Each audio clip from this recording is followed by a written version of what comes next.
Last class में हम बात कर रहे थे समुद्री नितल की। और उसमें हम चर्चा कर रहे थे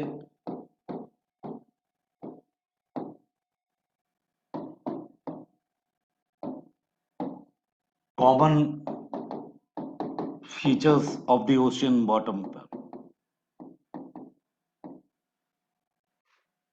common features of features of ocean bottom का मतलब है कि जो मेजर लैंडफॉर्म्स हैं या मेजर स्ट्रक्चर हैं जो बेसिकली मिलते हैं समुद्र की तली में, उनको हम कोशिश कर रहे थे समझने की कि वो कौन कौन से मेजर स्ट्रक्चर्स हैं जो समुद्र तल में मिलते हैं। और इस संदर्भ में मैंने आपसे डिटेल में बात की थी कि मेजर जो मुख्य रूप से हैं समुद्री नितल की संरचना में मिलने वाली स्थलाकृतियां, एक है महाद्वीपीय छज्जा जिस पर चर्चा हो चुकी थी। दूसरा था महाद्वीपीय ढाल, महानिमग्न ढाल, उस पर चर्चा चर्चा हो चुकी थी। और इसके बाद हम चर्चा कर रहे थे आपसे कि इन ढाल के अलावा, निमग्न ढाल जो है उसके अलावा एक और मुद्दा हमने चर्चा किया था आपसे, वो था कि कैनियन बनता है। कैनियन तो महाद्वीपीय छज्जा खत्म हो चुका था, समझा दिया था मैंने आपको। महाद्वीपीय छज्जा बोलते हैं, कॉन्टिनेंटल शेल्फ बोलते हैं, इसको मग्न तट भी बोलते हैं, या फिर कहीं कहीं निमग्न तट भी बोलते हैं। महाद्वीपीय मग्न ढाल या फिर सीधा का सीधा इसको ढाल ही कह देते हैं। महाद्वीपीय ढाल या मग्न ढाल एक ही चीज है, इसको स्लोप कहते हैं, कॉन्टिनेंटल स्लोप। इस पर भी चर्चा हो गई थी। इसी ढाल में सबमरीन कैनियन, अंतः समुद्री, ठीक है, अंतः समुद्री कैनियन कह सकते हैं, सबमरीन कैनियन, उसकी चर्चा भी मैंने की थी आपसे, एक बार फिर करेंगे। जहां पे ढाल और अंतः समुद्री कैनियन समाप्त हो जाता है, तब एक मुद्दा आता है जो जिस पर हम चर्चा कर रहे थे, वो आता है अबैसल प्लेन, अगाध सागरीय मैदान की बात आती है। अगाध सागरीय मैदान,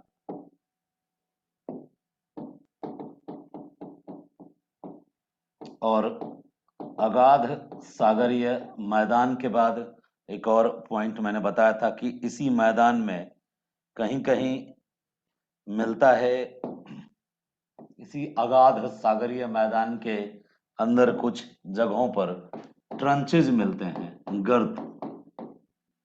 गर्त यानी कि ट्रंच, गड्ढा, खड्ड, वो मिलता है।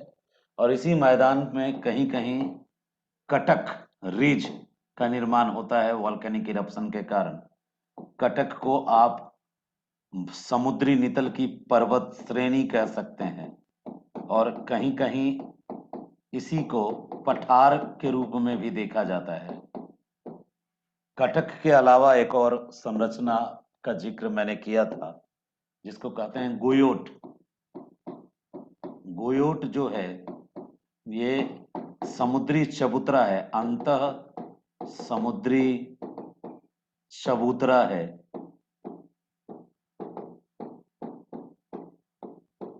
गुयोट कटक का ही एक छोटा रूप है, गुयोट। यदि कभी सिर्फ ओशियन बॉटम पूछ दे तो 2 2 4 2 6 एक साथ, इन 7 पॉइंट की चर्चा आपने यदि कर दी थोड़ी थोड़ी, और एक कॉमन डायग्राम होता है, कॉमन डायग्राम में आप वही ग्राफ की तरह जो बता दिए आपने इसका पूरा का पूरा ब्यौरा, तो अच्छे मार्क्स मिल जाते हैं। लेकिन जो आयोग है वो सीधा प्रश्न पूछती नहीं है, वो इसी प्रश्न को घुमा के पूछती है और इस प्रश्न में एक शब्द जोड़ देती है जिसको आप कहते हैं कि कोई ओशियन के साथ कनेक्ट करके पूछती है। ठीक है, किसी ना किसी ओशियन के साथ कनेक्ट कर देती है इस क्वेश्चन को। जैसे आयोग पूछ देगी कि हिंद महासागर के नितल का विवरण दें, या फिर अटलांटिक। अब तक यही दो पूछती आई है सबसे ज्यादा। अटलांटिक इसलिए पूछती है कि बड़ा खूबसूरत है, उसमें बहुत ज्यादा संरचनाएं हैं अटलांटिक में। ठीक है, वो पूरा पूरा मध्य महासागरीय कटक को डिफाइन करने के पॉइंट ऑफ व्यू से पूछती है। तो इतिहास साक्षी है, गवाह है कि या तो वो अटलांटिक ओशियन, जिसको अंध महासागर कहते हैं, अटलांटिक महासागर का नितल कह के पूछती है। चीजें वही है, यही सारी चीजें हैं, सिर्फ कुछ नई चीजें जुड़ती हैं। अटलांटिक महासागरीय नितल पूछता है, या फिर सीधा का सीधा ये हिंद महासागर। तो हिंद महासागर के पूछे जाने की संभावना हमेशा अधिक रहती है क्योंकि ये भारत से जुड़ा है। हिंद महासागरीय नितल, ये दो प्रश्न अधिक पूछे आते हैं। तो कुल तीन तरह के प्रश्न, या तो डायरेक्टली ये पूछ दिया, या फिर इस संदर्भ में पूछा। तो दोनों के उत्तर में आसमान जमीन का फर्क हो जाता है। यहाँ कॉमन पॉइंट्स ज्यादा होते हैं, यहाँ कॉमन प्लस स्पेशल पॉइंट जुड़ जाता है। स्पेशल पॉइंट्स में क्या होते हैं, इनके नाम हो जाते हैं कुछ। कटक महत्वपूर्ण हो जाता है, ट्रंच महत्वपूर्ण हो जाता है। ये दो महत्वपूर्ण ज्यादा हो जाता है जब हम बात करते हैं अटलांटिक की, या फिर हम बात करते हैं हिंद की। तो इनके नाम फिर चर्चा में आ जाते हैं कुछ स्पेशल। कटक, रिच, ये दो चीजें महत्वपूर्ण हो जाती हैं। और एक और चीजें जुड़ती हैं, यही कटक जो है आर्कियोपेलागो द्वीप समूह भी क्रिएट करता है। तो हम कहीं ना कहीं फिर आर्कियोपेलागो की भी चर्चा करने लगते हैं। यानी वही पॉइंट होता है, वही डायग्राम होता है। उसी तरीके से हम यहाँ भी continental shelf, slope, abyssal plain, trench, ridge, guyot ऐसे बनाते हैं। यहाँ भी सिर्फ नीचे नाम बदल जाता है, सिर्फ नीचे जो है नाम बदल जाता है, डायग्राम वही रह जाता है। नाम क्या बदल जाता है, नीचे लिख देते हैं अटलांटिक पूछा तो अटलांटिक महासागर का नितल, हिंद पूछा तो हिंद महासागर का नितल, और कुछ नहीं बदलते। क्यों? सबका एक ही जैसा होता है।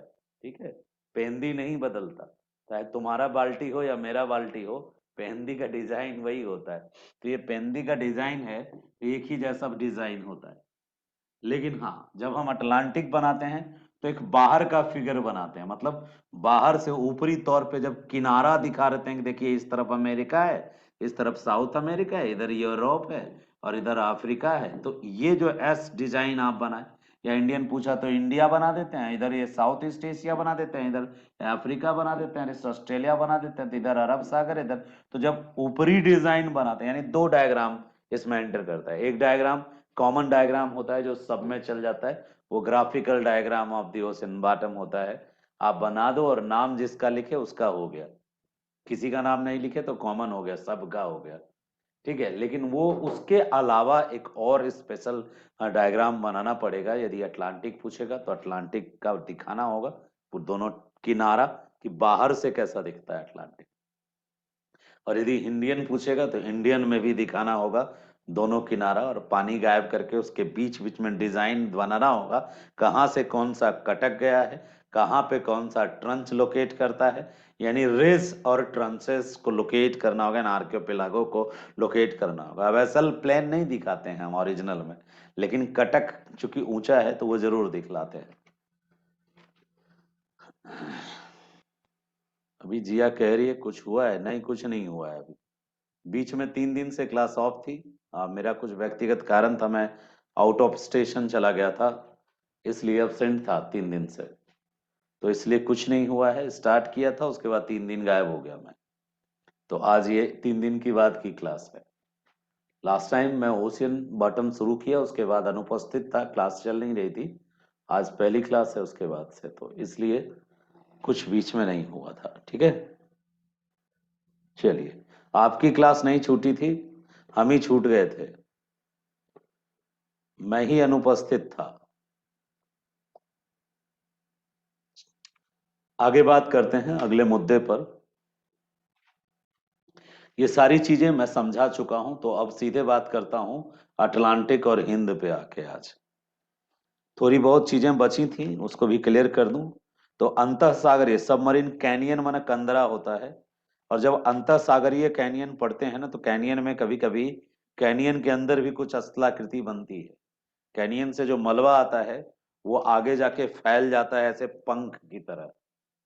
ठीक है, जैसे पंख कैसा होता है, ऊपर से ऐसे होता है और आगे जाके ऐसे पंख फीदर ऐसे करके उसका फैल जाता है। मोर पंख देखा है आपने? तो वैसे ही जो मलबा आता है इस कैनियन से, जब नदी अपने साथ मलबा लेके उतरती है तो एक बहुत बड़ा फेन बनाती है, पंख बनाती है। महासागरीय जो कंदराएं होती हैं, अंतरसागरीय कंदराएं जो होती हैं, उनमें भी ये डिटेल में जाके नीचे जाके मलबा फैल जाता है। वो पंख जैसे जलोढ़ पंख होता है, वैसे इन कैनियन में भी स्पेशली पंख होता है, यानी वो मलबा जाके फैलता है। तो वो सारी चीजें हमने चर्चा नहीं की थी पिछले बार। और अंतः महासागरीय कंदराओं के बनने के सिद्धांत भी हैं कुछ। कुछ जो जोग्राफर्स हैं वो मानते हैं कि सागर के अंदर हलचल होता रहता है, और कभी कभी इन्हीं हलचलों के कारण दरारें पड़ जाती हैं प्लेटों में। जो स्थल महाद्वीपीय प्लेट हैं, सागरीय प्लेट हैं, उनके टकराने से दरारें फैलती, उन दरारों से भी कैनियन बनता है। कुछ जोग्राफर का मानना है कि केवल भ्रंशन या दरारों से ही नहीं बनती, भू सतह से जो नदियां आती हैं और नदियों का जल ठंडा होता है तो वो भारी होती हैं, और जब वो उतरती हैं कॉन्टिनेंट की ढलान से, तो उतरते समय इन ढलानों को काट देती हैं, उससे ये कैनियन बनता है। कुछ वैज्ञानिक मानते हैं कि नहीं, जैसे जो डेविस हैं, रिदर हैं, डेली हैं, वो ऐसा मानते हैं कि इन कंदराओं का निर्माण, डेली खास करके कहता है कि हिमानीकरण के दौरान हुआ। हिमानीकरण जो आइसेज आया आज से 6 लाख वर्ष पूर्व, 14 लाख वर्ष पूर्व, उस हिमानीकरण में पानी बर्फ जम गया, नदी ये पानी जो था वो जम गया। तो जमने के कारण सागर तल में गिरावट आई, और गिरावट के क्रम में दौरान में जब पिघलने लगा फिर बर्फ, तो उसने जैसे जहां भी बर्फ जमता है और जब वो बर्फ पिघलता है तो वो बहुत ज्यादा कटा फटा तट बना देता है। जैसे आप लोगों ने सुना होगा, किसी बच्चे ने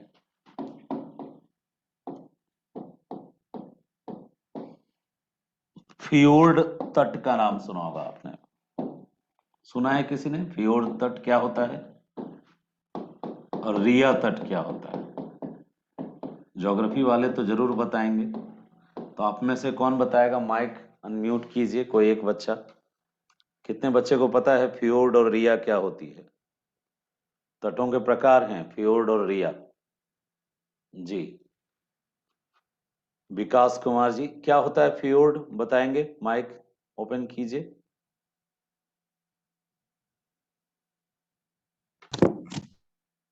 जी, जिया कहाँ गई? जिया को भी पता होगा, ज्योग्राफी के स्टूडेंट है। और कोई ज्योग्राफी वाले हैं, बताइए।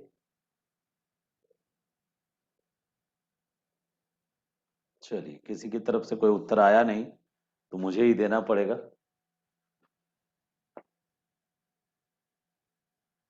जिया कह रही है फियोर्ड बहुत कटा फटा तट होता है।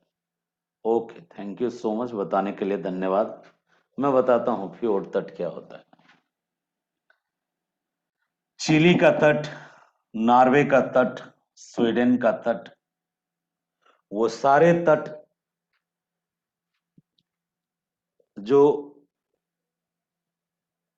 कभी स्नो से कवर्ड रहे हों,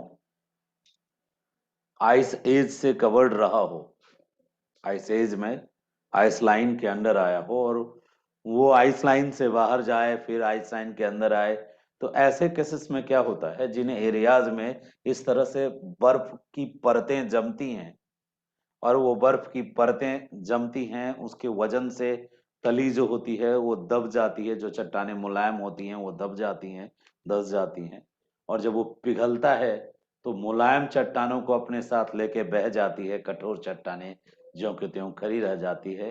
तो यही कारण है कि जिन क्षेत्रों में हमें दिखता है ये हिमनदीय कार्य प्रणाली दिखती है, हिम नदीकरण दिखता है, आइस एज का इम्पैक्ट दिखता है, वो कटा फटा तट हमें दिखता है, और कटे फटे तटों के लिए हम टर्म यूज करते हैं फियोर्ड। तो जैसे फियोर्ड का निर्माण हुआ, डेली मानते हैं, डेली एक ज्योग्राफर हैं, वो मानते हैं कि जो अंतः सागरीय कंदराओं को हम लोग पढ़ रहे थे, ये कंदराएं भी इन्हीं हिमानीकरण के कारण बनी है। तो जब भी आप इन कंदराओं को लिखेंगे तो इनमें से कुछ कुछ बातों को लिख देंगे कि अंतः सागरीय कंदराएं, सबमरीन कैनियंस जो हैं, that is the one of the special feature of the ocean bottom, and we can find it in the on the continental slope, and origin of the submarine canyon is a very controversial topic, and different geographers has given have given different theories about it.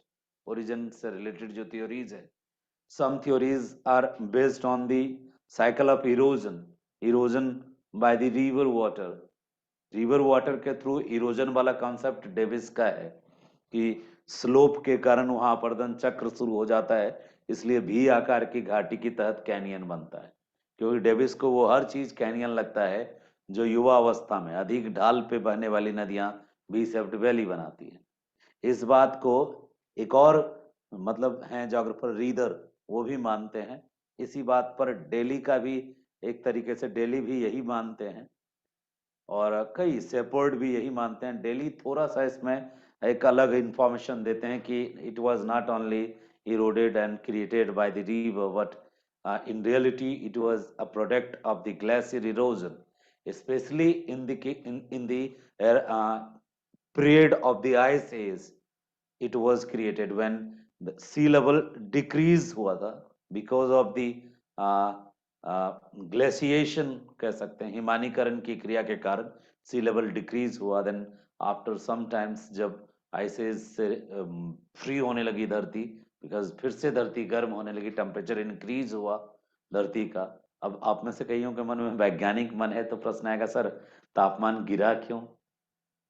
तो तापमान गिरने के पीछे का कारण था, तापमान गिरने से पहले वॉल्केनिक इरप्शन बहुत मास लेवल पे, ह्यूज लेवल पे हुआ, and due to volcanic eruption जो डस्ट पार्टिकल्स थे एटमॉस्फेयर में वो बहुत ज्यादा बढ़ गए।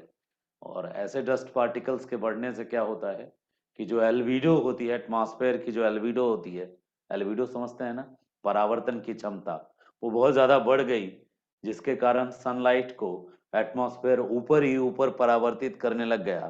तो जब ऊपर ही ऊपर चले जाते हैं तो नीचे फंड नहीं आएगा ना, तो नीचे का हीट, नीचे का तापमान कम हो गया। लेकिन ये डस्ट परमानेंट नहीं होता है, क्योंकि एटमॉस्फेयर में सर्कुलेशन जारी होता है। फिर धुआं छटा, धूल घटा, और फिर से धरती पर तापमान आने लगा। तो ये जो लंबे समय तक वो धुआं धुआं रहा चारों तरफ, डस्ट डस्ट रहा वॉल्केनिक इरप्शन से, huge number, large number of volcanic eruption is responsible for the large level of the dust particles in the atmosphere, and that dust particles was responsible for the uh, increasement of albedo. Albedo means the capacity of reflection, capacity of reflection. तो जो sunlight था, insolation था, वो reflect हो गया, परावर्तित हो गया। तो ऊपर ही ऊपर ज्यादा रिफ्लेक्शन यदि बढ़ जाएगा तो नीचे तापमान क्या होगा? कम जाएगा। गर्मी के दिनों में आप व्हाइट कपड़े को प्रीफर करते हैं, क्यों? क्योंकि व्हाइट कपड़ा का एल्बिडो क्या होता है? ज्यादा होता है। तो एल्बिडो ज्यादा होता है तो आपका बॉडी कम हीट एब्जॉर्ब करता है, क्योंकि वो बाहर से ही ट्रांसफर हो जाता है ना हीट। तो वही चीज इनके साथ भी हुआ। किनके साथ? आजकल फॉर्म में है त्यागी जी, तुरंत फियोर्ड कोस्ट बना के ही भेज दिए हमको एकदम। ये लीजिए, ये रहा आपका फियोर्ड कोस्ट। ठीक है, तो मेरी बात समझ में आ गई होगी आपको। फियोर्ड कोस्ट से रिलेटेड तो बात हम बाद में करेंगे, आप अगले पॉइंट में आएंगे तो हम चर्चा करेंगे छोटे छोटे पॉइंट्स को लेके। पीटी पॉइंट ऑफ व्यू से बहुत इंपॉर्टेंट है। रिया तट किसी ने नहीं बताया, जिया ने भी नहीं बताया रिया तट। सोची कि मेरे नाम से मिलता नहीं है, मैं क्यों बताऊं। रिया तट क्या है, जल्दी बताओ।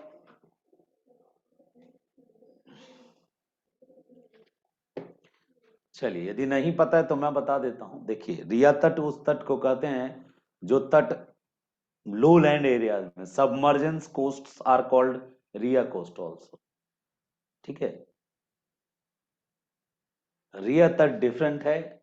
रिया तट तब क्रिएट होता है जब सी लेवल इंक्रीज होता है, और फ्योर्ड कोस्ट तब निर्मित होता है जब जब आइसेस के बाद के फेज में जब वो पिघलता है, मेल्ट होता है ग्लेशियर्स, तब क्रिएट होता है। ये सारी बातें अपनी जगह हैं, इन सारी बातों पर चर्चा हमने जानबूझ के की। बिल्कुल, रिया तट वो है जो सबमर्जेंस के कारण बनता है, और फ्योर्ड कोस्ट वो है जो इरोजन के कारण बनता है। आज हम पढ़ेंगे डिटेल में आंध्र महासागर यानी कि अटलांटिक महासागर का bottom relief of Atlantic ocean. लिख लीजिए, हेडिंग दीजिए, अटलांटिक महासागर का नितल।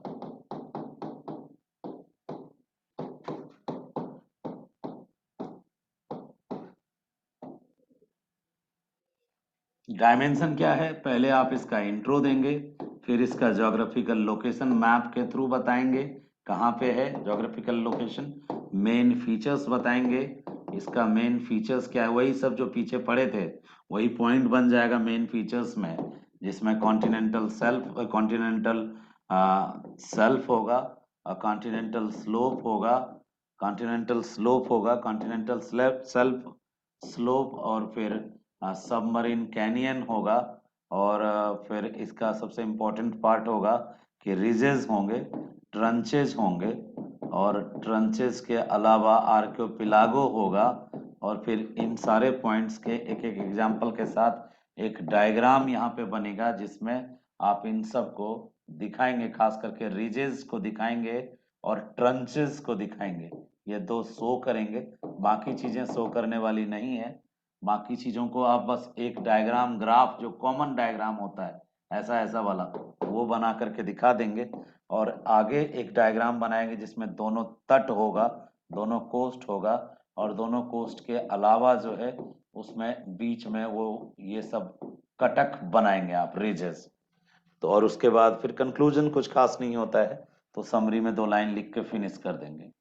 तो अटलांटिक महासागर के नितल में इंट्रो में क्या लिखेंगे, इनका इंट्रो में बताएंगे कि ये आकार पर बात करेंगे इसके, ठीक है, साइज पे बात करेंगे, शेप पे बात करेंगे, शेप एंड साइज पे फोकस होगा, shape and size and area, area पे फोकस करेंगे, वॉल्यूम पे फोकस करेंगे, ठीक है, और ज्योग्राफिकल लोकेशन में हम कहाँ लोकेट करता है इसके दोनों दोनों तट पर चर्चा करेंगे, और तट के अलावा इसमें कौन सी नदियां आके गिरती हैं और कैसे ये इम्पोर्टेंस है, रिलेवेंस है, ये दोनों फीचर जो हैं ये इंट्रोडक्शन में। मेन फीचर्स में इसका कॉन्टिनेंटल सेल्फ कैसा है, कॉन्टिनेंटल स्लोप कैसा है, कौन कौन से सबमरीन कैनियन यहाँ दिखते हैं, कौन कौन सा रिज है, सबसे इंपॉर्टेंट रिज और ट्रंच होता है, याद रखना, सबसे इंपॉर्टेंट रिजेस होते हैं।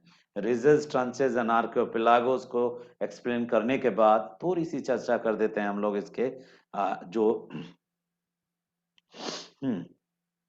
थोड़ी सी चर्चा कर देते हैं कि इसका रिलीवेंस क्या है, जियोपॉलिटिकल जो इम्पोर्टेंस है, उसी के साथ ये फिनिश हो जाता है।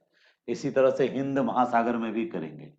तो ये एक दिमाग में ये क्या शॉर्टकट लिखा है आपको समझ में आ रहा है ना, कॉपी पे एक नोट्स क्रिएट कर दीजिए तुरंत फट से, इसमें ज्यादा इंतजार की आवश्यकता नहीं है। आप फट से एक नोट्स क्रिएट कर दीजिए कि हमें उस अटलांटिक महासागर के नितल के रूप में जब हम पढ़ेंगे तो कौन कौन सा मुद्दा हम इसमें मेनली उठाएंगे। ठीक है, चलिए शुरू कर देते हैं। हम आपको सामान्य परिचय यानी इंट्रोडक्शन वाला सेक्शन बताते हैं, और पहले ही बता दिए हैं कि इंट्रोडक्शन में आपने क्या लिखना है।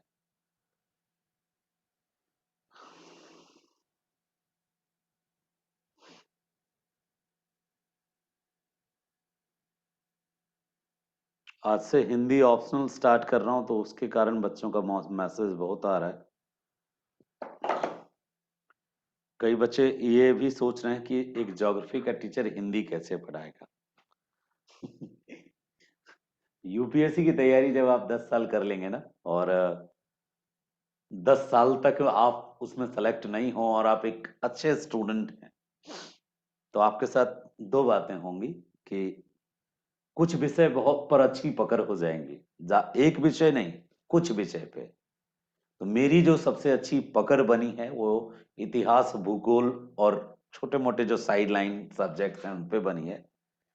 मेरे कुछ ब्रदर्स हैं, उनका बहुत अच्छा पकड़ बना है पवेड पे, पॉलिटी पे, इकोनॉमी पे। मेरी नहीं है पकड़, मैं इकोनॉमी में 0/सन्नाटा हूं, और पवेड तो मुझे बिल्कुल पसंद नहीं है, आता ही नहीं है कुछ उसमें, 0/सन्नाटा एकदम, उस पर चर्चा ही नहीं, कुछ नहीं। थोड़ी सी जानकारी पॉलिटी की है, वो लक्ष्मीकांत के मजबूरी के कारण हो गई। और मेरे ज्यादातर स्टूडेंट, मेरे जो मुझे मिलते हैं, जो मेरे साथ तैयारी कर रहे हैं, वो सब पॉल साइंस वाला। खुद मेरी छोटी बहन भी पॉल साइंस वाली है, उसको भी यूपीएससी की तैयारी करनी है, अपनी एक चुटकी है, खुद की चुटकी, घर की, उसकी रिस्पॉन्सिबिलिटी मेरी है। तो इसके कारण मैंने पीएसआईआर प्रिपेयर किया है कि उसको पढ़ा सकूं। अच्छा, शॉर्ट में जो लिखा वो मैं बता दूं, चलिए बता देते हैं। मैंने लिखा, एक छोटे से बॉक्स में आप भी लिख लीजिए, ये कॉमन फॉर्मेट है। परिचय में हम उस महासागर के आकार, ठीक है, और उसकी आकृति, शेप एंड साइज, ठीक है, दिखता किस आकार का है और उसका साइज कैसा है, आकार और आकृति की बात करते हैं, उसके क्षेत्रफल की बात करते हैं, और उससे संबंधित कोई यूनिक इंफॉर्मेशन हो जो आई कैची हो, थोड़ा आई कैची, समझ रहे हैं आप, एग्जामिनर का ध्यान अपनी ओर खींच सके, कोई ऐसा पॉइंट आपके पास हो तो वो लिख डालेंगे। और फिर ज्योग्राफिकल लोकेशन बताएंगे कि एक्चुअल में ग्लोब पर वो कहां लोकेट करता है। उसके बाद आप बताएंगे main features of the ocean bottom of the Atlantic ocean. Main feature वही है भाई मेरे, इसमें कुछ घबराने वाली बात नहीं है। जो लंबा चौड़ा ये तुम्हारा ये जो टेबल है ना, यही मेन फीचर्स हैं, यही पॉइंट्स हैं।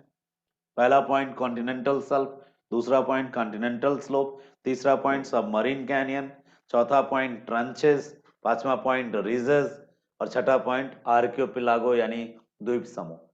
इस पर चर्चा की आवश्यकता नहीं है, इस पर चर्चा की आवश्यकता नहीं है। इनकी जगह पर एक आर्कियोपेलागो द्वीप समूह, हर ओशियन में कुछ आइलैंड्स होते हैं, आइलैंड्स का समूह होता है, तो उन आइलैंड के ग्रुप पर भी थोड़ा सा फोकस आपको करना पड़ता है। हम्म, तो बस वही वहां पे लिख रखा है। जो सी और एस है, ये कॉन्टिनेंटल शेल्फ है, कॉन्टिनेंटल स्लोप है, सबमरीन कैनियन है, अंतर समुद्री गुफाएं, अंतर समुद्री कंदराएं, रीजेस बहुत इंपॉर्टेंट है, कटक, पूरा अटलांटिक ओशियन तो कटक से भरा पड़ा है। और रीजेस के बाद ट्रंचेस, गर्त, दो तीन गर्तों की चर्चा करनी है, जो सबसे गड्ढा हो, सबसे ज्यादा गहरी जगह हो। और फिर आर्कियोपेलागो, हर एक आइलैंड्स ग्रुप जरूर होते हैं इन समुद्र महासागरों में, तो उन आइलैंड्स ग्रुप को, आर्कियोपेलागो की भी चर्चा करनी है। और एट द एंड आपको बता देना है थोड़ा सा इसका क्या रिलेवेंस है, जियो पॉलिटिकल इंपॉर्टेंस क्या है इन करंट सिनेरियो, फिनिश हो जाएगा उसके बाद। अब इंट्रोडक्शन में कुछ पॉइंट्स हैं जो लिखते जाएंगे आप, मेन मेन पॉइंट्स। पहला पॉइंट लिखेंगे कि जो अटलांटिक ओशियंस है, that is also called blind ocean. Intro है ना, हमने बोला ना कुछ यूनिक फीचर्स लिखेंगे। Atlantic Ocean, which is also called blind ocean, because in the medieval or ancient time, it was very difficult to explore for the common people, because that time scientific development was very less. They had not magnetic compass, or they had not magnetic compass, so that was very difficult to find out the direction for the uh, traveling in this ocean. इसमें, इस समुद्र में सबसे बड़ी कठिनाई, इसको क्यों कहते हैं अंध महासागर, ब्लाइंड ओशियन इसलिए कहा जाता था कि जिसने भी बिगनिंग में कोशिश करी, यूरोपीय जहाजों ने, यूरोपीय नाविकों ने, जो भी गया लौट के नहीं आया, गायब ही हो जाता था। जो भी इस ओशियंस में उतरा बिगनिंग में, वो सब शहीद हो गया, गायब हो गया। बाद में अब जाके पता चला कि भाई उनमें से कई लोग तो बारामुडा ट्रायंगल का भेंट चढ़ गया, कुछ लोग जो है ओशियन करंट में फंस के मर गए, और कुछ लोगों की जहाजें अटलांटिक के बीच में, उत्तरी अटलांटिक के बीच में एक बहुत बड़ा समुद्र है, बीच में समुद्र है का मतलब उसको सारागासो सागर कहते हैं। सारागासो सागर क्यों कहते हैं उसको? तो अटलांटिक ओशन के बीच में एक खास तरह का बिना जड़ वाला घास फैला हुआ है जिसको सारागासम ग्रास कहते हैं। ये समुद्री घास है और ये इतना ज्यादा घना है कि इसमें फंस जाता है जहाज। सही से ट्रेवल करना अब मॉडर्न जहाज तो चल सकता है, उसके पास तो कटर होता है, लेकिन बिगिनिंग में पुराने जमाने में जहाज उतना हाईटेक नहीं हुआ करते थे जितना हाईटेक आज होता है ना जहाज। आज जहाज जहाज नहीं है, वो तो एकदम युद्धपोत जैसा एकदम सारे सुरक्षा के साधनों से, सैटेलाइट से कनेक्टेड होता है, तो इच एन एवरीथिंग उसके पास सारी फैसिलिटीज होती है, वाईफाई तक होता है भाई, खुद का वाईफाई, वहां से आप लाइव आ सकते हैं। ठीक है, अभी का जहाज बहुत मॉडर्न है, बट बिगिनिंग में that was very difficult to, इस समुद्र को ब्लाइंड ओशियंस कहने के पीछे का मेन रीजन यही था कि बर्बाद हो जाते थे जहाजी जो भी इसमें जाते थे, तो डर से कोई उतरता ही नहीं था। तो बिगनिंग का डायलॉग दो तरह से स्टार्ट हो सकता है, या तो इसका आकार, यूनिक आकार है अटलांटिक ओशियंस का, जो आकार है अंग्रेजी के एस अक्षर का है, नॉर्वे से लेके इधर चिली तक अंग्रेजी के एस आकार का, इधर इधर मुड़ा हुआ है और उधर उधर मुड़ा हुआ है, तो एक तरीके से देखा जाए तो ये अंग्रेजी के एस के आकार का है। तो एक ये भी इसका यूनिक फीचर है अटलांटिक महासागर का। तो आप या तो यहां से स्टार्ट करें, ठीक है, लेकिन मुझे ये वाला स्टार्टिंग थोड़ा सा लगता है कि बच्चा वाला है, इसलिए मेरा मानना है कि हम उसको यहां से स्टार्ट कर सकते हैं कि Atlantic ocean is also called क्या। अच्छा, अटलांटिक शब्द कहां से आया? आपने यदि एक्वामैन देखा होगा तो आपने एक ऐसी आइलैंड की बात सुनी होगी जिसका नाम था एटलांटस। आप में से कुछ बच्चों को पता होगा, एक बहुत बड़ा महाद्वीप हुआ करता था बिगनिंग में, जिसका नाम था, उस महाद्वीप का नाम था अटलांटस, अटलांटस, अटलांटा। और वो अटलांटस सबमर्ज्ड हो गया, समुद्र में डूब गया पूरी अपनी आबादी के साथ। काल्पनिक कथाकार कहते हैं कि उसी आबादी के जो लोग थे, वो जो भव्य विकसित शहर था अटलांटा और एटलांटस, उस एटलांटस के लोगों ने गिल्स डेवलप कर लिया और पानी में जीने लायक हो गए। लेकिन ये सब कोरी कल्पना है, कपोल कल्पना है कवियों की, ऐसा पॉसिबल नहीं है। जो डूबा होगा निपट लिया होगा, ई का बात है कि तुरते ऐसे गलफरा पैदा हो जाता हम 2-3 दिन डूब के रह ले, ऐसा कुछ नहीं है, वो निपट लिए होंगे सबके सब। ये बस एक्वामैन बनाने की बस उनकी अलग थ्योरी है। और इस थ्योरी में जो अमेरिकन हैं बहुत तेज होते हैं, यूरोपियंस तेज होते हैं कहानी घड़ने में, नैरेटिव्स फैलाने में बहुत तेज होते हैं, लोगों तक अपने नैरेटिव्स को फैलाने में। केवल हमारे भारत के जो ब्राह्मण और समुदाय और जो दूसरे श्रेष्ठ लोग थे वही नहीं थे कि कैसे नैरेटिव्स को फैलाना, हम लोग तो अच्छे उद्देश्य से नैरेटिव फैलाते थे, वो प्रॉफिट के उद्देश्य से नैरेटिव फैलाते हैं। तो नैरेटिव सब फैलाते हैं, अपनी अपने इनका प्रोपोगेंडा होता है। जैसे हिंदू पर राजनीति करने, हिंदू राजनीति करने वाला नैरेटिव फैलाएगा अगेंस्ट टू द मुस्लिम, और मुस्लिम राजनीति करने वाला नैरेटिव फैलाएगा अगेंस्ट टू द हिंदू, और जो कॉमन पब्लिक है वो कंफ्यूज होते रहता है, हाँ ऐसा है, वो लोग ऐसा है। ये दोनों तरफ का लाइन है। और जो नैरेटिव्स वाले फैलाने वाले, हाँ एकदम ऐसा ही है, वो वैसे करके जीते हैं, वो पैर के बल नहीं चलते, वो सर के बल चलते हैं। सर ऐसे ऐसे आगे जाता है, पैर ऊपर ऐसे ऐसे झूल रहा होता है। ऐसा बेवकूफी का कमी नहीं है, नैरेटिव्स ऐसे ही फैलाया जाता है आम लोगों में अपनी बातें। तो अटलांटस नाम के का एक काल्पनिक स्टोरी है कि अटलांटिक शब्द जो आया है एक बहुत बड़े आइलैंड से, मतलब उसको कॉन्टिनेंट बोलिए आप, एक कॉन्टिनेंट हुआ करता था प्राचीन काल में जिसका नाम था अटलांटस। ये एक एक थ्योरी है, बस हाइपोथेसिस है। इन ये रियलिटी में कहाँ लोकेट करता है, इसके संदर्भ में कई कंफ्यूजन्स हैं। ठीक है, तो कुल मिलाकर के एक वर्ड जो आया अटलांटस, उससे बना है अटलांटिक। दूसरी बात जो महत्वपूर्ण है वो सुन लेंगे कि अटलांटिक शब्द आया अटलांटस से, अटलांटस से। और अटलांटा नाम का अभी भी प्लेस है नॉर्थ अमेरिका साइड में, अटलांटा, लेकिन उससे अलग अटलांटस नाम के आइलैंड से जुड़ा है इसका नाम। दूसरी महत्वपूर्ण बात जान लीजिए, वो भी महत्वपूर्ण है आपके लिए। इसको अंध महासागर कहा, किसने कहा? Europeans has given name to this ocean as an bland ocean. Why Europeans? Because Europeans were very poor in agricultural activities because of the climatic conditions.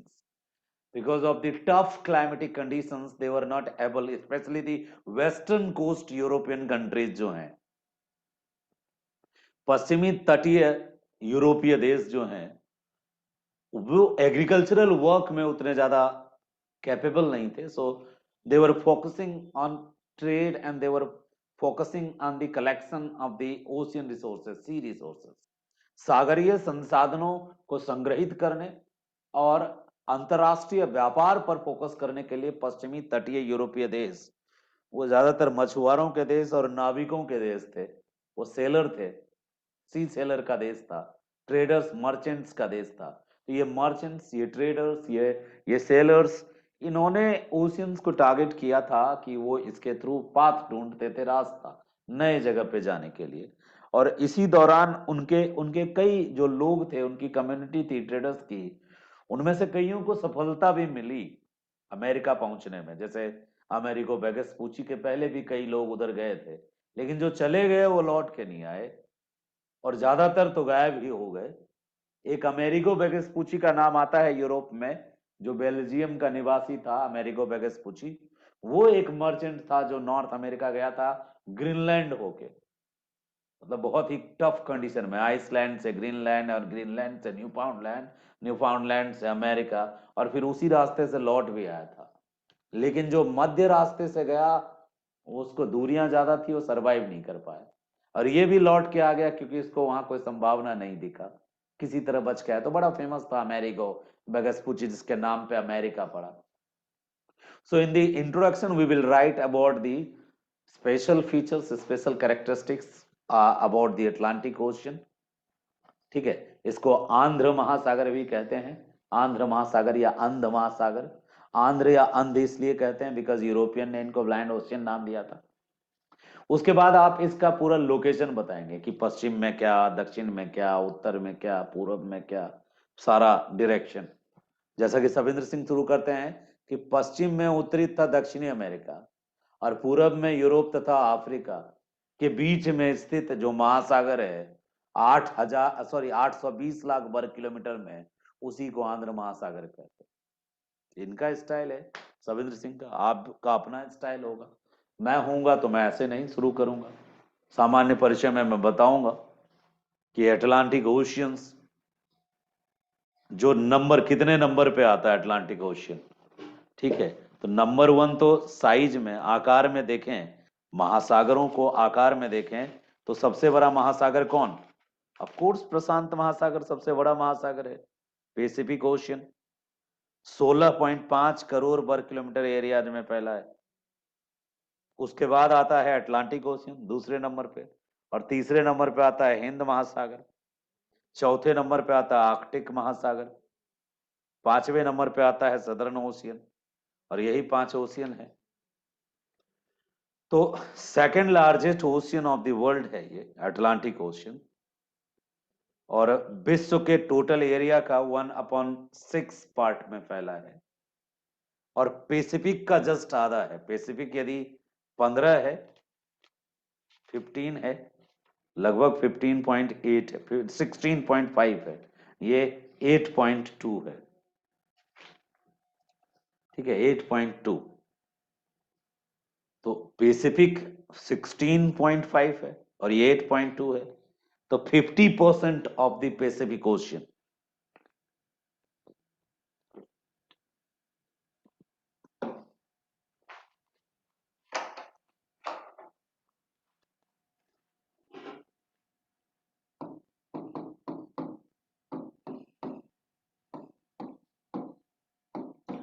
4-5 points आपके परिचय में दिखना चाहिए। पहला, कोई यूनिक पॉइंट्स, जैसे नाम से संबंधित पॉइंट। अटलांटिक नाम कहां से आया? अपने स्तर पे भी ढूंढ सकते हैं, कुछ नया ढूंढ लें तो। और आंध्र इसको क्यों कहते हैं, या अंध इसको क्यों कहते हैं,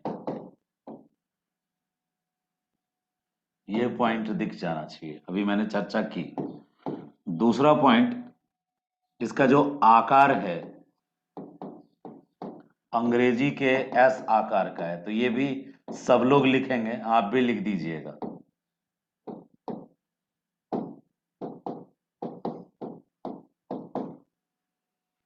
तीसरी बात, जो ये भी बड़ा महत्वपूर्ण बात है, इसके क्षेत्रफल पे चर्चा कीजिएगा आप।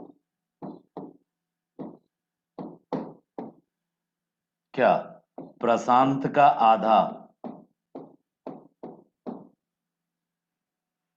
प्रशांत कितना है? 16.5 है, और ये कितना है? 8.2 है। ठीक है, ये 820 लाख वर्ग किलोमीटर है, तो 8.2 मिलियन हो गया, नहीं 8.2 मिलियन हो गया, बिल्कुल। पैसिफिक 16.5 किलोमीटर स्क्वायर, ये 8.2 crore kilometre, 8.2 crore kilometre square area है। ये आधा है क्षेत्रफल में प्रशांत का। लेकिन ये भी याद रखिएगा कि नंबर 2 है, नंबर 2 इन दी वर्ल्ड, दुनिया में दूसरे नंबर पे है। पहले पे प्रशांत है, दूसरे पे अटलांटिक है, क्योंकि इंडियन जो है तीसरे पे है। क्यों? इंडियन है 703। ठीक है, इंडियन ओशियन यानी हिंद महासागर तीसरे नंबर पे, इससे कम है। इसको भी यही याद रख लीजिए कि हिंद महासागर जो अंग्रेजी के कैपिटल एम के आकार का है, वो 7.3 है, 7.3 करोड़ किलोमीटर स्क्वायर, 7.3 है, ये 8.2 है, तो बड़ा है ये। यानी नंबर यहाँ 1, 2, 3 तीनों आपको दिख जा रहा है कि एक नंबर पे कौन, दो नंबर पे कौन, तीन नंबर पे कौन। इन्हीं तीनों से तो एग्जाम में आना है। तो क्षेत्रफल पे बात कर देंगे, आकार पे बात कर दिया आपने, नाम पे बात कर दिया, कैसे नाम पड़ा। अब इसकी चौहद्दी भी बतानी है। ठीक है, तटीय परिचय। अब तटीय परिचय जब देंगे तो यहीं पर एक डायग्राम भी बना ही देंगे। और डायग्राम बनाना बहुत आसान है। कैसे बनाएंगे? एक बॉक्स बना देंगे फट से, और बॉक्स में दोनों किनारे पर जो जो है स्थलाकृति, उसकी चर्चा कर देंगे। इस तरफ मतलब केवल किनारा बनाएंगे, ठीक है, ज्यादा पूरा पूरा महादेश नहीं उतारेंगे, किनारा बनाएंगे। और इस तरह से आप किनारा बना सकते हैं तो ज्यादा बेटर है। और इधर भी यूरोप बना देंगे। आप लोग इसको तो हम बनाना सिखा चुके हैं, तो हम यहाँ कुछ नहीं करेंगे। कुल मिला के ये एस जैसा दिखना चाहिए, और नीचे लिख देंगे, और दोनों तरफ दिखा देंगे कि यहाँ यूरोप है, यहाँ अफ्रीका है। ठीक है, यहाँ अफ्रीका है, यहाँ साउथ अमेरिका है, यहाँ नॉर्थ अमेरिका है, यहाँ ग्रीनलैंड है, यहाँ आइसलैंड है। ये चीज दिखाना बहुत जरूरी है। और इसके बीच के आइलैंड भी दिखा पाओ, और छोटे छोटे साइड में कौन सा सी है, जैसे कैरिबियन सी है या मेडिटेरेनियन सी है, वो सब दिखा पाओ तो बड़ा अच्छा रहेगा। हमने ज्यादा बेहतर नहीं बनाया, अभी बस मोटा मोटी आपको प्लानिंग दे रहा हूँ। मैं बना के दिखा सकता हूँ, और कल दिखाऊंगा भी। कल की क्लास में मैं दोनों को बनाऊंगा। खास करके जब ओशियन करंट में पढ़ाता हूँ तो मेरी आदत होती है कि मैनुअल डायग्राम बना के पढ़ाऊं, और तीनों मैप एक ही साथ बना दूं। किसका? पैसिफिक, इंडियन और अटलांटिक। तो आगे आने वाले समय में हम ओशियन करंट में तीनों कॉन्टिनेंट का एकदम बढ़िया डायग्राम कलरफुल आपके सामने ही बना दूंगा, और वहां आपको मिल जाएगा इंफॉर्मेशन बहुत बेहतर। त्यागी जी पढ़ चुके हैं वो अपने जीएस की क्लास में, तो उस मैप से बड़ा त्यागी जी पे प्रभाव भी पड़ा। उसके बाद त्यागी जी मैप एक्सपर्ट हो गए हैं। तो आप त्यागी जी चैनल बना करके लिख दीजिएगा मानचित्र विश्लेषक, क्योंकि आप भी बहुत अच्छा मानचित्र बनाते हैं। भविष्य की बात कर रहा हूँ, बन जाइएगा पहले। कहीं बीपीएससी सेलेक्ट होने के बाद भी सब लोग पढ़ा रहे हैं आजकल। जो आईएएस बन गए वो भी पढ़ा रहे हैं, जो बीपीएससी कर लिया वो भी पढ़ा रहे हैं, हर कोई पढ़ा रहे हैं। जिनको पढ़ाने में रुचि है, एक बार ऑल मास्टर तो ऑलवेज मास्टर।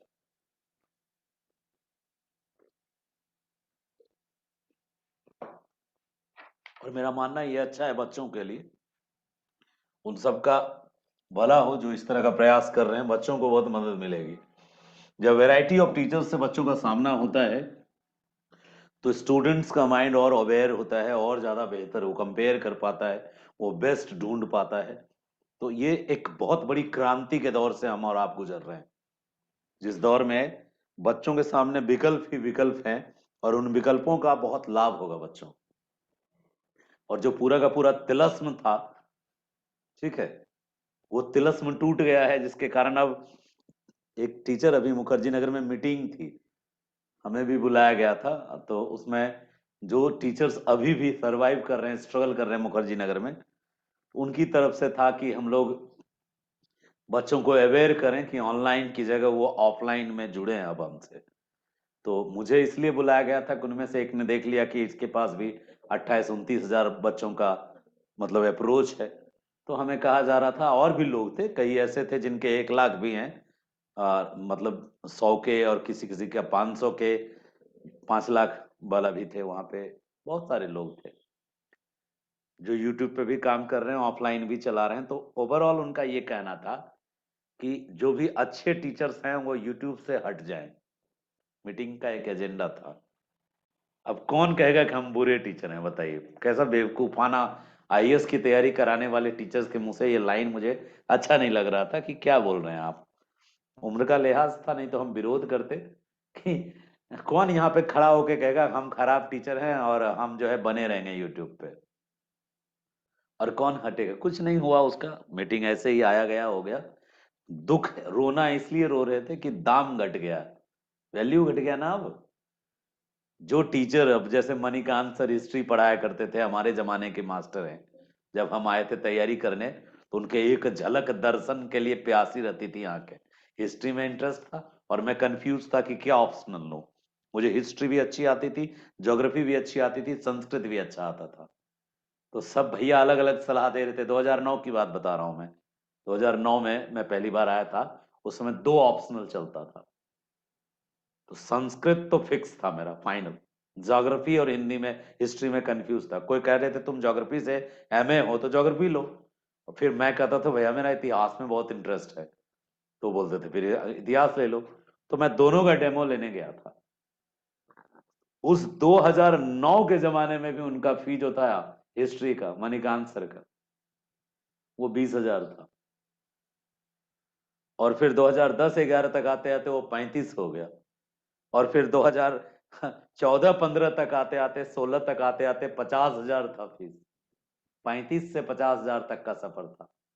और अभी फीस जो है, अभी ऑनलाइन फीस 5 हजार है, और उसमें भी बच्चे नहीं ले रहे हैं। 5 हजार से 10 हजार है बस, 10 हजार फीस है। और 5 हजार तो नहीं है, 10 हजार है। 5 हजार में मटेरियल बेचते हैं सिर्फ, और वो मटेरियल वही है जो तब से चलता आ रहा है। हिस्ट्री में क्या बदलेगा। 5 हजार मटेरियल फीस है, 10 या 16 हजार शायद ऑप्शनल का फीस है, इसमें ऑनलाइन क्लास देते हैं। और अब बच्चा को एक और फायदा हो गया क्या, हर टीचर बच्चों तक अपना नाम पहुंचाना चाहते हैं, नए जनरेशन तक। तो वो अपनी वीडियो डाल रहा था, बच्चा अब देख भी ले रहा है कि पढ़ाते क्या है, कि केवल नाम था या फिर पढ़ाते क्या है। पढ़ाते सब अच्छा है, लेकिन अब बच्चे को कम से कम 4-5 क्लासें मिल जाती है तो बच्चा ये देख पाता है कि मुझे सूट करेगा कि नहीं। कप सिरप बहुत कंपनी का आता है, अब मुझे कौन सा वाला कप सिरप बढ़िया सेट करता है, ये तो हम ही तय करेंगे। कप सिरप्पा नहीं बोलेगा चीख के, तो हर कप सिरप कहेगा I am the best one. But use करके देखेंगे तो अब एक फैसिलिटी है, एक एक टिपक सबका आप यूट्यूब पे देख सकते हैं, और उसके बाद जो सूट करे उसको आप अप्रोच कर सकते हैं। क्रांति है ये। इंट्रोडक्शन आप आराम से लिख लेंगे कि अटलांटिक महासागर, जिसे अंध महासागर भी कहते हैं, यूरोपियनों ने इसको अंध महासागर का नाम दिया। और अटलांटस नाम के एक काल्पनिक आए महाद्वीप का जिक्र आता है कि संभवतः उससे इसका नाम अटलांटिक पड़ा, जो अब महासागर में विलीन हो गई, डूब गई। और इसके आकार की चर्चा करें तो यह अंग्रेजी के एस आकार का दिखता है, और क्षेत्रफल की दृष्टि से इसे देखें तो यह प्रशांत महासागर का आधा है। जहां प्रशांत महासागर का क्षेत्रफल 16.5 करोड़ किलोमीटर स्क्वायर है, वहीं अटलांटिक महासागर का क्षेत्रफल 8.2 करोड़ किलोमीटर स्क्वायर है। यदि हम इसका क्रम देखें तो प्रशांत से यदि ये आधा है तो हिंद महासागर से ये बड़ा है, क्योंकि हिंद महासागर वहीं लिख देंगे, क्योंकि हिंद महासागर का जो क्षेत्रफल है वो केवल 7.3 करोड़ किलोमीटर स्क्वायर है, जबकि इसका क्षेत्रफल उससे कुछ अधिक है। इसकी स्थिति, भौगोलिक स्थिति को देखें तो यह एक ऐसा महासागर है जो उत्तरी ध्रुव को दक्षिणी ध्रुव से जोड़ता है, नॉर्थ पोल को साउथ पोल से जोड़ने वाला। ठीक है, नॉर्थ पोल को साउथ पोल से जोड़ने वाला यह एक ऐसा महासागर है जो आर्कटिक ओशियंस को उत्तर में छूता है और नीचे सदर्न ओशियन को दक्षिण में, और पृथ्वी के दोनों ध्रुवों के बीच स्थित दो महासागरों में से एक है, एक प्रशांत महासागर और दूसरे अटलांटिक। ये दो महासागर ही हैं जो पृथ्वी के दोनों ध्रुव को छूता है, अटलांटिक महासागर और प्रशांत महासागर। हिंद महासागर के साथ ऐसी स्थिति नहीं है, क्योंकि वह उसका विस्तार ज्यादातर दक्षिणी ध्रुव, दक्षिणी गोलार्ध में, उत्तरी गोलार्ध में वह सीमित है, दक्षिणी गोलार्ध में उसका विस्तार ज्यादा है। फिर हम आगे के अगला पॉइंट पे डिस्कस करेंगे, जब हमने इंट्रो में ही बात कर रहे हैं, अभी तक हमने इसकी क्षेत्रफल को देख लिया। हम ये भी बता देंगे कि अटलांटिक महासागर का जो पूर्वी तट है, पूर्वी तट, पूरब का किनारा, उधर यूरोप उत्तर में और दक्षिण में अफ्रीका है, और अटलांटिक महासागर का जो पश्चिमी तट है उसमें उत्तर में नॉर्थ अमेरिका है और दक्षिण में साउथ अमेरिका। तट बता दिए, दोनों तट। तटों के संदर्भ में वेगनर की माने तो ये तट ऐसा प्रतीत होता है कि जिगजैग है। हालांकि बाद के भूगोल वेत्ताओं ने यह बताया है, साबित करने की कोशिश की कि पूरी तरह इनको मिलाया नहीं जा सकता, फिर भी दक्षिण अमेरिका और अफ्रीका के तटों को मिलाने पे वेगनर की बातें भी बहुत हद तक सही प्रतीत होती है कि कभी ये जुड़े थे, अब ये दूर हुए हैं तो अटलांटिक महासागर बना है। देख रहे हो, मैंने ओरिजिन भी समझा लिया और अपने पूर्व के ज्ञान को यहां शामिल भी कर लिया। सविंद्र सिंह की किताब आप सबके पास है और वहां सामान्य परिचय नाम का शीर्षक है, लेकिन सामान्य परिचय को दिखलाने का उनका तरीका, वहां से बहुत कुछ ले लिया मैंने और मेरा खुद का अपना तरीका ये मैं आपके सामने रखने की कोशिश कर रहा हूं कि कितने डायमेंशन से कहां कहां इंटरकनेक्ट कर सकते हो। इसी को कहते हैं क्रिएटिविटी। क्रिएटिविटी का मतलब क्या होता है? रचनात्मकता का मतलब होता है कि चीजों को कहां कहां से आप जोड़ सकते हो, कनेक्ट करना, चीजों को कनेक्ट करना ही क्रिएटिविटी है। किसको किससे कैसे जोड़ दो और मजा आ जाए, दैट इज कॉल्ड क्रिएटिविटी। तो मैं वेगनर को जोड़ लिया यहाँ पे। क्यों? अटलांटिक का जिगजैग कभी पढ़ा था हमने कि जिगजैग जो है वो वेगनर उसकी बात करते, तो मैं यहाँ वेगनर का जिक्र करूं तो पाप क्या है? साथ में हम उत्पत्ति भी तो बता रहे हैं कि अटलांटिक की उत्पत्ति कैसे हुई, ओरिजिन ऑफ अटलांटिक की बात कर रहे हैं, शेप एंड साइज की बात कर रहे हैं, एरिया की बात कर रहे हैं, पोजीशन, ग्लोबल पोजीशन क्या है उसकी बात कर रहे हैं, तट पे कौन से देश हैं। परिचय का मतलब है कि जितने ज्यादा डायमेंशन से आप इंट्रोड्यूस करो। आप यदि आपको कोई कहे कि इंट्रोड्यूस योरसेल्फ, तो आप अपना एक भी मुद्दा क्यों छोड़ेंगे जो आपकी स्पेशलिटी है? ठीक है, आप सब कुछ बता देंगे अपने बारे में, जो भी एकदम बेहतरीन सब बातें। सर एक सेकंड, वैगनर वाली लाइन एक बार बोल देंगे फिर से। बहुत बार वेगनर बोला है मैंने पहले, फिर बोल देता हूँ। हमने ओके यहाँ सर। वेगनर तो जानते हैं ना, हम लोग पढ़ चुके हैं वेगनर, हम बोल देते हैं, आपका मान रख लेते हैं, लेकिन हम पहले वेगनर पे बहुत बात कर चुके हैं। अटलांटिक ओशियंस की उत्पत्ति के संदर्भ में हम वेगनर की थ्योरीज को जिक्र कर सकते हैं कि वेगनर ने बताया था कि अटलांटिक के ये दोनों तट, पूर्वी तट और पश्चिमी तट को आपस में मिलाया जा सकता है। देखिए, जितनी बार बोलूंगा ना उतनी बार शब्द वाक्य परिवर्तित हो जाएंगे, क्योंकि आप तो ऑनलाइन हैं तो आपको लगता होगा कि सर कहाँ से पढ़ा रहे हैं। जो लोग ऑफलाइन पढ़े हैं उनको पता है कि मैं क्लास में केवल मार्कर लेके घुसता था और उसके बाद ज्योग्राफी पढ़ाता हूँ। हिस्ट्री किताबों से पढ़ाता हूँ, लेकिन ज्योग्राफी में किताबों को कम यूज करता हूँ, चीजें कनेक्ट करता हूँ। ध्यान दीजिएगा, समझ लीजिएगा। शुरुआत की हमने नाम से, ऐसे नाम में क्या रखा है, फिर भी नाम से शुरुआत की कि वाई अटलांटिक। ठीक है, अटलांटा क्या है, अटलांटिक क्या है, आंध्र क्या है, आंध्र क्या है, आंध्र आंध्र ब्लाइंड ओशियन क्यों। उसके बाद हमने चर्चा की इसकी, ब्लाइंड ओशियंस की बात करने के बाद, कि साइज क्या है इसका, पैसिफिक का आधा है। हम सीधा लिख सकते थे कि इसका क्षेत्रफल 8.2 किलोमीटर स्क्वायर है, 8.2 करोड़ किलोमीटर स्क्वायर है। लेकिन नहीं, थोड़ा हम दिखलाने की कोशिश कर रहे हैं, मौका मिला है तो हम सूचनाएं और दे रहे हैं कि प्रशांत का आधा है और हिंद से बड़ा है। तो हम तीनों का जिक्र कर दिए कि प्रशांत कितना है, फिर तो वहीं लिख दिए ब्रैकेट में 16.5 करोड़ किलोमीटर स्क्वायर प्रशांत है, और जबकि इंडियन जो है 7.3 करोड़ किलोमीटर स्क्वायर है। और यदि हम बात हिंद महासागर की करें तो 8.2, 16 का आधा 8 और 5 का आधा 2.5, तो 8.2 करोड़ किलोमीटर स्क्वायर है अटलांटिक का। लगे हाथ हमने इसके दिखता कैसा है इसका भी जिक्र कर लिए कि अंग्रेजी के कैपिटल एस के आकार का दिखता है, और ये आकार जो इसका आया है, इस संदर्भ में वेगनर की बातें यहां सही साबित होती, मतलब प्रतीत होती है कि वेगनर ने बताया कि कभी ये एक साथ जुड़े थे, ये जिगजैग थे। नॉर्थ अमेरिका यूरोप के तट से जुड़ता हुआ प्रतीत होता है, और साउथ अमेरिका जो है अफ्रीका के तट से जुड़ता हुआ प्रतीत होता है। तो ये वेगनर्स के जिगजैग थ्योरी से इसकी उत्पत्ति की कहानी का भी पता चलता है। वेगनर का महाद्वीपीय सिद्धांत, कॉन्टिनेंटल ड्रिफ्ट थ्योरी में जिस जिगसॉ फिट की बात वेगनर ने की है, जिगसॉ फिट की बात वेगनर ने की है, उसके अनुसार कभी ये एक साथ थे। एक महान महाद्वीप था पेंजिया, सुपर कॉन्टिनेंट था पेंजिया, और वो बटा, पेंजिया के बटने से जो नॉर्थ अमेरिका और साउथ अमेरिका दूर हुए यूरोप से और अफ्रीका से क्रमशः, तो ये ऐसा आकार का एक सकड़ा सा महासागर निर्मित हुआ जिसको हम कहते हैं अटलांटिक ओशियन। उसके बाद हम जब यहां तक बात कर लिए, दोनों तटों की बात, जिगसॉ फिट की बात भी कर लिए, तो एक और बात हम इंट्रो में डाल सकते हैं।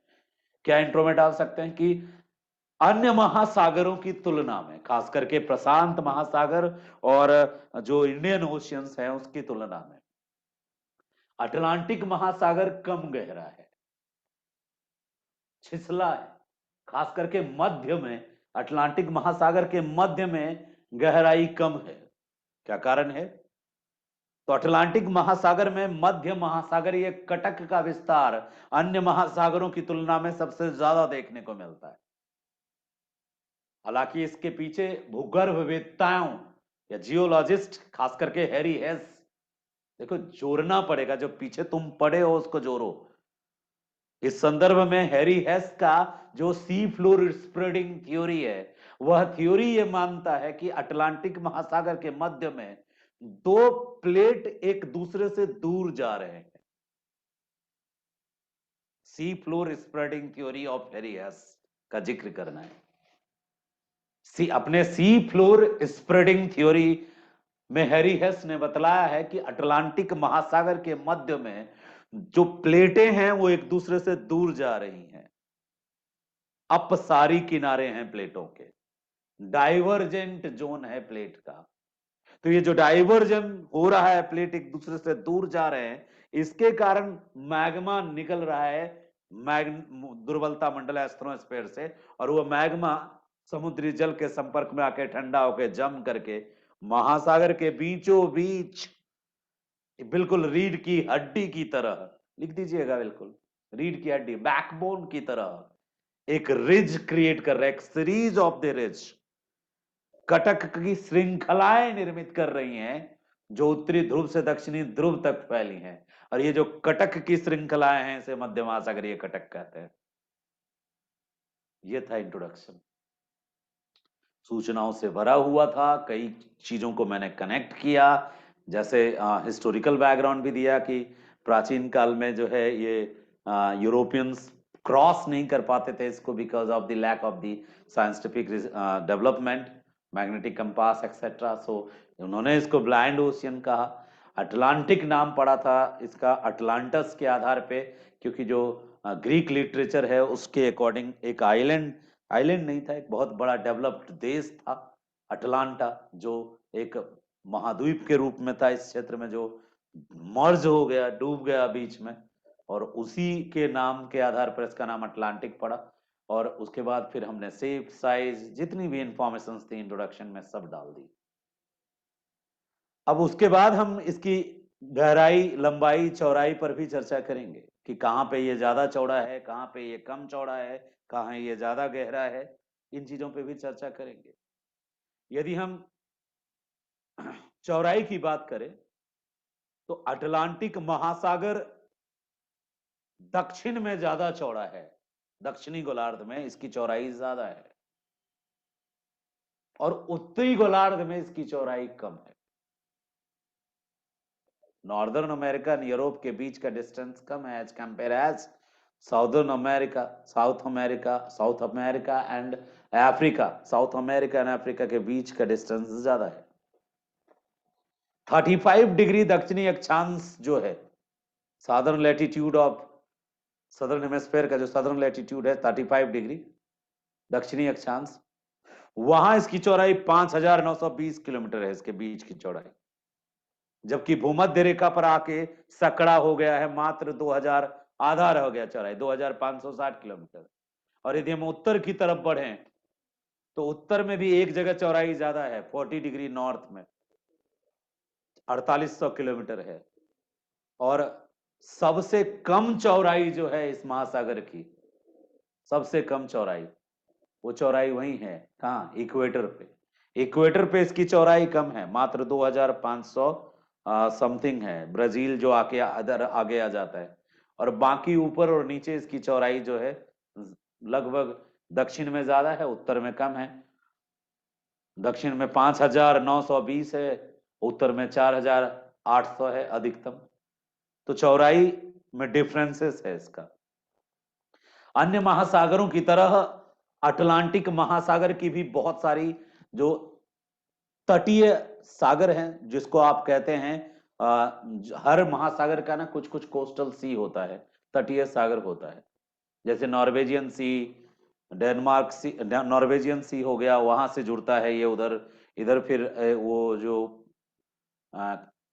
जिसको आप कहते हो कैरिबियन सी है, नॉर्वेजियन सी है। इसका कुछ पार्ट जो है उधर मेडिटेरेनियन सी की तरह अंदर सकड़ा होकर के एंटर भी करता है यूरोप और अफ्रीका के बीच में। तो कुल मिला के इंट्रोडक्शन में जितनी ज्यादा बातें लिख पाओ लिख डालो, ठीक है। उसके बाद यहां से आप चर्चा कर सकते हो अटलांटिक महासागर का नितल में सबसे पहले वही ग्राफ वाला डायग्राम बना के, ग्राफ में जो ऐसे ग्राफ वाला डायग्राम था इस तरह से, वो वाला जो डायग्राम है उसको डिटेल कर देंगे, जो हम बनाए थे शुरुआत में कि ये होता है कॉन्टिनेंटल शेल्फ वेल्फ। कहाँ गया पेन? यहां से हेडिंग देंगे नितल। इंट्रो कंप्लीट हो गया तो अटलांटिक महासागर का नितल पे सबसे पहले वो ग्राफ ही बना देंगे जिसमें हम ये सेल्फ बनाते हैं, स्लोप बनाते हैं, ट्रंच बनाते हैं, रिज बनाते हैं, ऐसे बना देंगे, ठीक है। और उसके बाद इधर डिजाइन कर देंगे, इधर भी एक लाइन खींच देंगे, इधर भी लाइन, दोनों तरफ एक जैसा बनाना, ठीक है। इधर से यहां तक आए तो कोशिश करना आप कि इधर भी उस चीज को फिर वैसे रिपीट करने का। ऐसा क्यों कह रहा हूं मैं,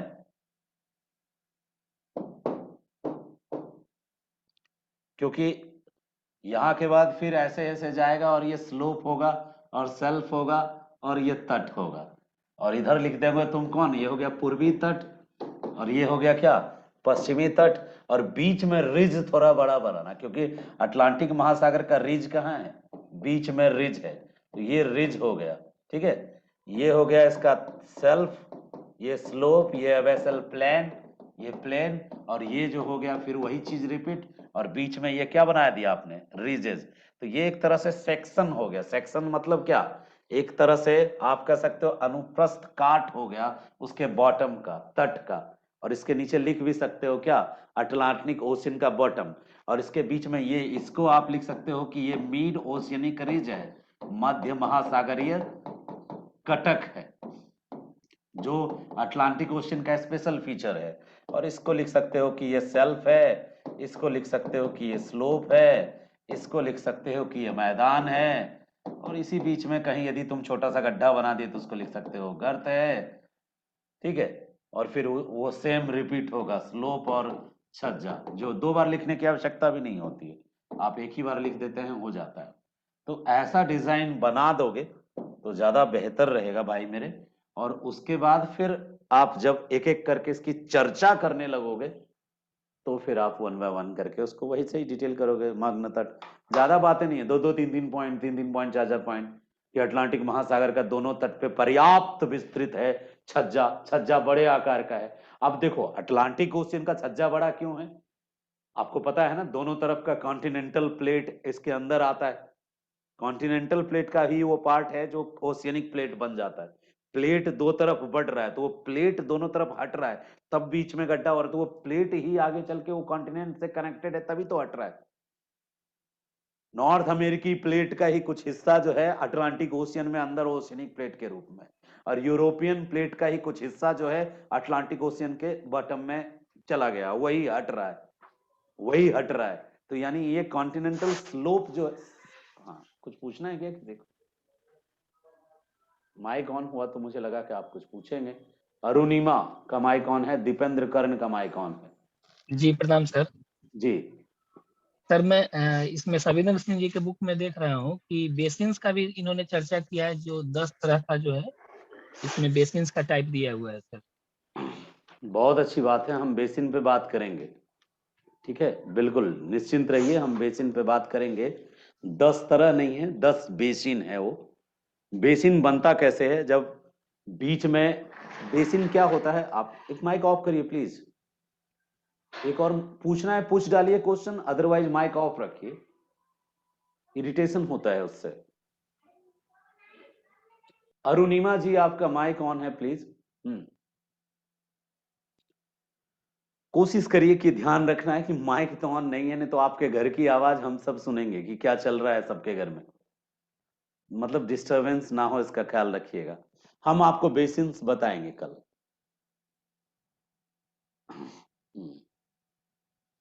अच्छा अच्छा, त्यागी जी कह रहे हैं कि पहले आया होता, सब कुछ समय पे होता है, जो नियति होती है। बेसिन्स पे हम बात करेंगे। बेसिन्स कुछ नहीं है, आपके घर में वॉश बेसिन है, आपके घर में सिंक है। बेसिन होता है एक गहरा जगह, और इस गहरे जगह का निर्माण,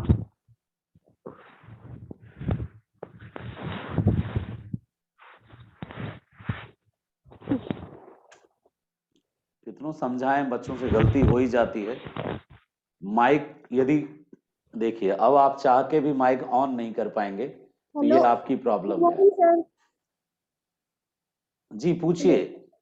सर मेरा क्वेश्चन दूसरा है, पहले पर मैं एक बात मैं सबसे कहना चाहता हूं, एक हैंडरेज सिस्टम है, प्लीज हैंडरेज कीजिएगा। अदरवाइज क्या हो रहा है कि मैं मतलब मॉनिटरिंग करने में ही परेशान हो जा रहा हूं। तो एक बच्चे का माइक ऑन है, आनंद का, उसको पता नहीं है, और दूसरे बच्चे का माइक ऑन है। लगातार माइक ऑन होने के बाद रिकॉर्डिंग बर्बाद हो जाएगा आपका। तो प्लीज कोशिश करिएगा ध्यान रखने का माइक पे। अदरवाइज आप ना, अब आपको माइक ऑन करने से पहले मुझे पूछना पड़ेगा, तभी आप अपना माइक ऑन कर पाएंगे। हमने ऐसा सिस्टम कर दिया, अब आप माइक खुद से ऑन नहीं कर पाएंगे, अब मैं आपका माइक ऑन करूंगा तभी पूछ पाएंगे आप। ये मुझे मजबूरी में करना पड़ा, तब से मैं 3 बार कह चुका हूं कि जितने भाई बहन हैं प्लीज माइक ऑफ कीजिए, माइक ऑफ कीजिए। ये डिस्टरबेंस बार बार ना हो, इसलिए कल से आप मैसेज करेंगे मुझे कि किसको मुझसे कुछ पूछना है, और उसके बाद मैं आपका माइक ऑन करूंगा सर। ठीक है, तो ये बहुत जरूरी है इस चीज को। चलिए, प्रभा जी कुछ पूछना चाहती हैं, पूछिए। सर मेरा टॉपिक से रिलेटेड क्वेश्चन नहीं है, दूसरा कोई क्वेश्चन बात है। नहीं, कोई बात नहीं, पूछिए, समय हो गया है, हम क्वेश्चन ले लेंगे आपका, पूछिए। सर एरिया के अकॉर्डिंग लैंडलॉक सबसे बड़ा कौन सा है? उसमें ऑप्शन था कजाकिस्तान और मंगोलिया, तो मेरे अकॉर्डिंग सर मंगोलिया हो रहा है, और नेट पे कजाकिस्तान दिया हुआ है, लेकिन देखिए सर ये, कजाकिस्तान यहाँ मैं आपको सीधी सी बच्चों वाला एकदम आंसर नहीं दूंगा, मैच्योर वाला आंसर दूंगा। ये मेरे अनुसार शब्द गलत है, हमारे अनुसार नहीं है। एरिया सिंपल सा है, आप गूगल पे चेक कर लेंगी। एरिया जो कंट्री का है उसके अकॉर्डिंग जो है आप देखेंगे तो सबसे बड़े आकार में लैंडलॉक यदि पूछेगा, लैंडलॉक पूछेगा, तो आप उसमें अलग आंसर होगा। और लैंडलॉक का मतलब क्या होता है? जिसके पास कोई कोस्टल रीजन ना हो, तट ना हो। तो ये सब छोटा क्वेश्चन है, बहुत नन्हा क्वेश्चन है। जस्ट गूगल कीजिए, एरिया दोनों का कंपेयर कर लीजिए। जिस दो कंट्री में आप कंफ्यूज हैं उन दोनों का टोटल एरिया देख लीजिए, और साथ में देख लीजिए कि वो किसी तट को छूता है या नहीं, और खुद से चेक करिए इसको। बिल्कुल छोटा क्वेश्चन है। कजाकिस्तान सब बच्चे लिख रहे हैं, लेकिन आप खुद सर्च करेंगे ना, आपको गजब का कॉन्फिडेंस आएगा कि मैंने अपनी आंखों से देखा है।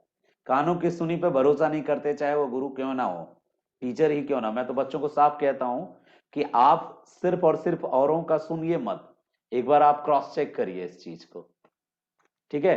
आप खुद से एक बार देखेंगे ना, उसके बाद आप जीवन भर नहीं भूलेंगे। और मैं बताऊंगा या कोई बच्चा बताएगा तो ये जो अंदर का शक है, कीड़ा है, वो बना ही रहेगा, आपका ब्रेन एक्सेप्ट नहीं करेगा। तो प्लीज एक सलाह है, ये छोटा सा काम है, इसको खुद करिएगा एक बार। दोनों का क्षेत्रफल देखिएगा, एरिया, ठीक है? और एरिया देखने के साथ तट देखिएगा। जिन जिन देशों में कंफ्यूजन है, बाकी यहाँ पे कई भाई बहन आपको सपोर्ट कर रहे हैं। यहाँ पे प्रीति लिख रही है कुछ आंसर, और भी लोग लिख रहे हैं। आप सोच रहे होंगे कि सर अभी तक कुछ क्यों नहीं बोल रहे हैं, हम तो सर से पूछे थे। तो हम आपको सही सलाह दे रहे हैं, एक बार जरूर देखिएगा। ऐसा साइकोलॉजिकल इफेक्ट पड़ेगा आपके ब्रेन पे, और एक कॉन्फिडेंस भी आएगा कि हाँ भाई मैंने खुद से खोज के चेक किया है इसको। चेक कीजिएगा कजाकिस्तान और मंगोलिया में कौन किसका एरिया ज्यादा है और कौन लैंड लॉक है, ठीक है? चलिए आज की क्लास इतनी ही है। दो लोगों ने हैंड रेज किया है, एक और व्यक्ति हैं प्रीति। अच्छा जी प्रीति बोलिए। सर मेरी दी है एक, वो आपसे बात करना चाह रही है, उनको भी ऑप्शनल करना है।